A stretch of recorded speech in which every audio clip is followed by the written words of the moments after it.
Sana ma-recover pa natin to isa na to. Sayang eh. Tutulungan na natin siya mag tanggal doon sa kanyang eggshell. Ito kadalasan yung nagiging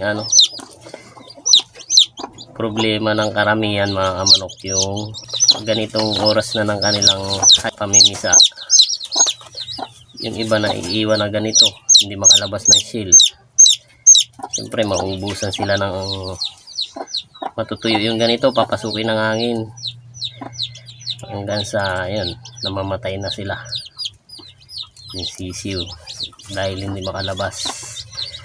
Kaya ang ginagawa ng iba, bago mag 18 days para daw yung lumambot yung eggshell, which is effective nga naman dahil yung nakaraan, yung isa natin pinakita kanina, ganun din yung ginawa ko. Tinubog ko sa tubig, so naman nakalabas siya ng eggshell. So itatry natin ito yung mga manok ko. Halos binalatan na natin, no. So ito makalabas na siguro to. At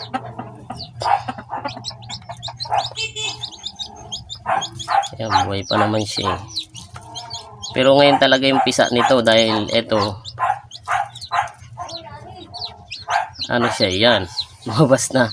Iiwan natin yung banda rito, gawa ng nandito yung kanyang pusod kumba sa tao nandito. So hayaan na muna natin siya, ilagay muna natin doon sa kanyang inahin. Sana mamaya makita natin na ganito na siya. So ayan, lalagay muna natin ulit sa inahin.